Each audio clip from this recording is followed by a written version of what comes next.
Have you ever looked at an ancient story and seen a reflection of your own life? The Bible, a collection of texts written across many centuries, is filled with powerful symbols and resonant images. These are not merely historical accounts or rigid doctrines. They are often profound metaphors that point toward deeper truths. They use the language of their time. Shepherds, kings flood temples to explore timeless questions of life, death, hope, purpose. In this exploration, we will look closely at two of the most enduring symbols from the Hebrew Bible, Noah's Ark and the Ark of the Covenant. We will consider them not just as artifacts of a distant past, but as mirrors that might reflect the intricate, life-sustaining processes happening within our own bodies right now. The story of Noah's Ark is one of the most recognized narratives in the world, a tale of immense catastrophe and profound salvation. In its simplest telling, it is the account of a man, Noah, who was instructed to build a massive wooden vessel to escape a world-engulfing flood. This ark was not just a boat, it was a floating sanctuary, a self-contained world designed for one critical purpose: the preservation of life. Within its gopher wood walls, Noah gathered his family in pairs of every living creature, sheltering them from the destructive waters that covered the earth. This concept of a vessel that contains and protects life finds a powerful and immediate parallel in the human body. Your body, in its most fundamental sense, is a vessel. It is the container for your consciousness, your organs, your very being.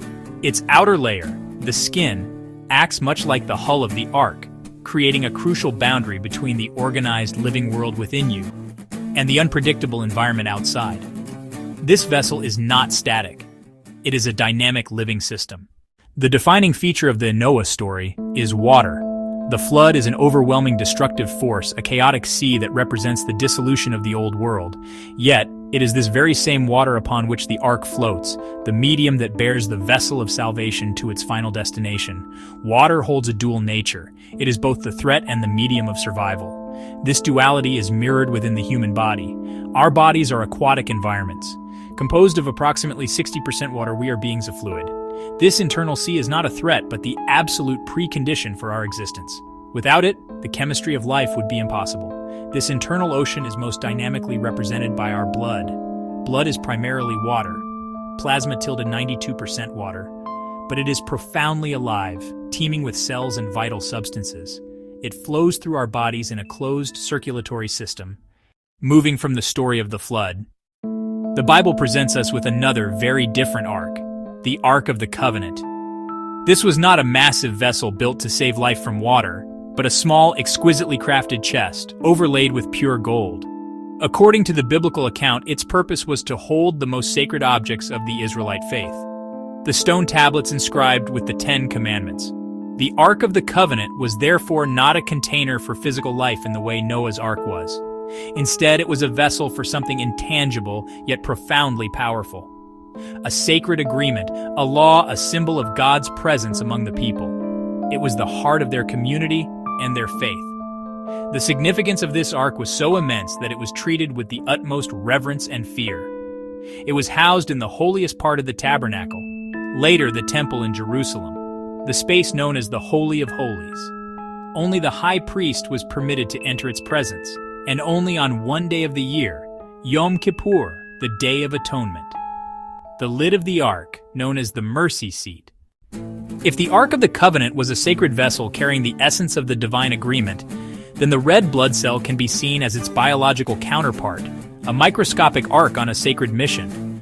The red blood cell is a marvel of specialization, a simple disc-shaped cell stripped of a nucleus to maximize its carrying capacity. And what does it carry? It carries hemoglobin, a protein that binds to oxygen in the lungs and delivers it to every tissue in the body. Oxygen is the invisible, life-giving word for our cells. It is the essential element required for cellular respiration, the process that unlocks energy from food and allows every part of the body to function and to live. This act of carrying and delivering oxygen is like a covenant in action. The red blood cell makes a promise in the lungs. It binds to oxygen. It then travels faithfully through the vast network of the circulatory system, a journey through the entire nation of the body to fulfill that promise. It delivers the oxygen to a muscle cell needing energy to contract. In the end, vertical bar, what do we gain vertical bar? By seeing our body's vertical bar through the lens of these ancient arcs. This exploration is not an attempt to claim that the biblical authors had a prescientific knowledge of hematology. That would miss the point entirely. The power of these symbols lies not in their literal accuracy, but in their archetypal resonance, their ability to reflect fundamental patterns of existence. The patterns of preservation, sacred, transport, covenant, vertical bar renewal are not confined to either religion or science. They are universal truths observed in the grand sweep of a sacred story and in the silent, intricate dance of a hemoglobin molecule. This way of seeing offers a bridge between the world of faith vertical bar and the world of science, but as close and as constant as the blood that flows through our own veins. Special thanks to Thunderbird Perch for making this video possible. Thanks for watching. Please subscribe, like, and share. Think about it. A new world awaits.